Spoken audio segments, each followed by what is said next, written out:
नमस्ते दोस्तों, स्वागत है आप सभी का हमारे YouTube चैनल पे।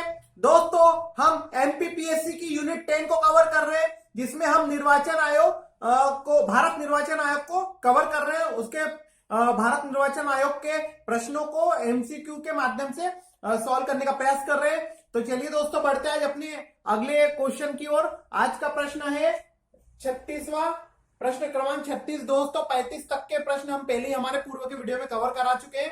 तो 36वां क्वेश्चन देखते हैं। संसद के उपचुनाव कौन कराता है? संसद के उपचुनाव कौन कराता है? सबसे पहले तो मैं आपको बता दूं उपचुनाव क्या होता है।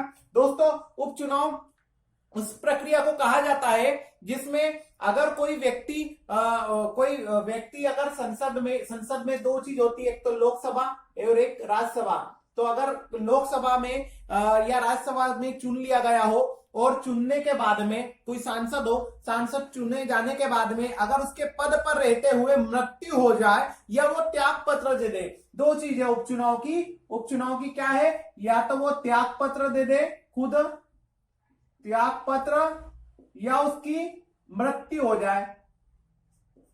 किसकी? किसी सांसद की। या तो वो त्याग पत्र दे दे या उसकी मृत्यु हो जाए। किसकी? किसी सांसद की। तब उपचुनाव कराया जाता है। ठीक है दोस्तों, तभी उपचुनाव कराया जाता है। तो सांसद के उपचुनाव कौन कराता है? प्रश्न ये। चलिए देखते हैं दोस्तों। ऑप्शन ए है भारत निर्वाचन आयोग, ऑप्शन बी है राज्य निर्वाचन आयोग, ऑप्शन सी है प्रधानमंत्री और ऑप्शन डी है राष्ट्रपति। देखिए दोस्तों, यहां बात किसकी हो रही है? संसद की। आप सभी जानते हैं संसद और विधानसभा, राष्ट्रपति और उपराष्ट्रपति, इन चारों के चुनाव कौन कराता है? भारत निर्वाचन आयोग। राज्य निर्वाचन आयोग तो पंचायतों के चुनाव कराता है, साथ ही नगर निगम के चुनाव कराता है, नगर निकाय के। तो राज्य निर्वाचन आयोग होगा नहीं, प्रधानमंत्री कोई चुनाव नहीं कराता और राष्ट्रपति भी कोई चुनाव नहीं कराता है। चलिए बढ़ते हैं दोस्तों अगले प्रश्न की। प्रश्न क्रमांक 37 क्या कहता है दोस्तों? चुनाव की अधिसूचना कौन जारी करता है? यहाँ पे प्रश्न है चुनाव की अधिसूचना। दोस्तों, अधिसूचना से आशय एक प्रारूप होता है जो जारी किया जाता है, उसके बाद ही तारीखों की घोषणा की जाती है। पहले तो बोलना जाता है, मतलब अधिसूचना जारी की जाती है कि चुनाव करवाना है, किस राज्य में चुनाव कराना है, ऐसी अधिसूचना जारी की जाती है। तो जो सूचना, इसमें अधि में ही आप देख पा रहे हो सूचना, तो ये अधिसूचना का मतलब चुनाव की कराने के लिए एक अधिसूचना सबसे पहले जारी की जाती है, उसके बाद ही तारीखों की घोषणा की जाती है। ठीक है दोस्तों, तो चुनाव की अधिसूचना कौन जारी करता? तो ऑप्शन देख लेते हैं। ऑप्शन ए है राष्ट्रपति, ऑप्शन बी है राज्यपाल, ऑप्शन सी है भारत का निर्वाचन आयोग, ऑप्शन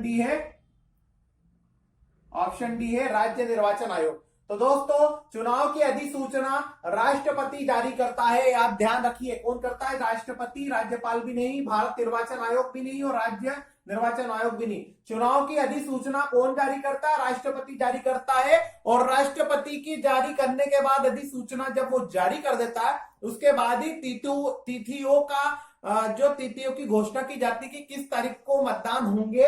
ये करता है भारत निर्वाचन आयोग। कौन करता है तिथियों की घोषणा? भारत निर्वाचन आयोग ही करता है। चलिए दोस्तों, बढ़ते हैं अगले प्रश्न की ओर। प्रश्न क्रमांक 38 की ओर।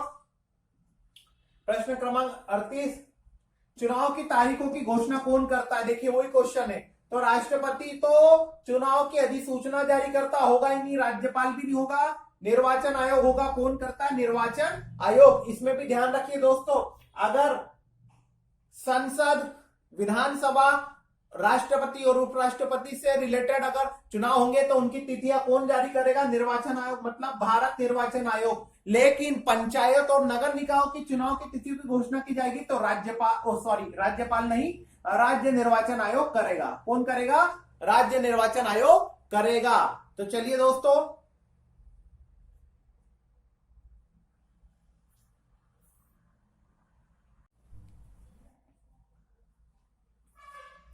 अगला प्रश्न क्रमांक 39 नेशनल पीपुल्स पार्टी एनपीपी दल है। तो दोस्तों, इसके ऑप्शन देख लेते हैं।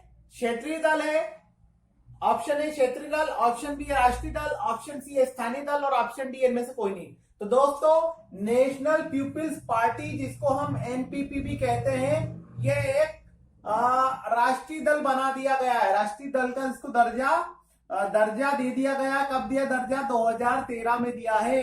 राष्ट्रीय दल का दर्जा कब दिया गया? 2013 में दिया गया है। क्षेत्रीय दल था पहले, पर अब क्षेत्रीय दल नहीं है, स्थानीय दल भी नहीं है, कोई नहीं भी इनमें से नहीं होगा। ये कौन सा दल बन गया? राष्ट्रीय दल बन गया। इसको दर्जा दिया 2013 में। चलिए दोस्तों बढ़ते अगले प्रश्न की ओर। प्रश्न क्रमांक 40, प्रादेशिक आयुक्तों की नियुक्ति कौन करता है?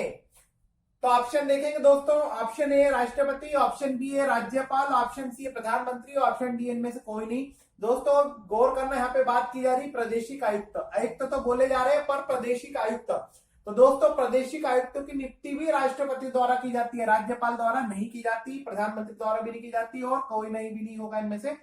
प्रादेशिक देख के कंफ्यूज मत हो जाना कि आप राज्यपाल लगा दो, क्योंकि प्रादेशिक आयुक्तों की नियुक्ति राष्ट्रपति द्वारा ही की जाती है। प्रादेशिक आयुक्तों और अन्य आयुक्त, प्रादेशिक प्लस अन्य आयुक्त, जो मुख्य चुनाव आयुक्त होता है उसके साथ में अन्य आयुक्त या प्रादेशिक आयुक्त की नियुक्ति सिर्फ और सिर्फ राष्ट्रपति के द्वारा की जाती है। राज्यपाल तो सिर्फ राज्य के लिए जो चुनाव आयुक्त होता है, राज्य के लिए मुख्य चुनाव आयुक्त, मुख्य चुनाव आयुक्त की नियुक्ति करता है। कौन सा मुख्य चुनाव? जो राज्य के लिए होता है, जो राज्य के लिए होता है, राज्य के लिए। ठीक है दोस्तों, किसके लिए होता है? राज्य के लिए जो चुनाव आयुक्त होता है उसकी नियुक्ति राज्यपाल करता है। ठीक है दोस्तों। तो दोस्तों ठीक है, कल मिलते हैं फिर नए वीडियो में। अगर ये वीडियो अच्छा लगे तो इसे लाइक, शेयर और सब्सक्राइब जरूर करिए।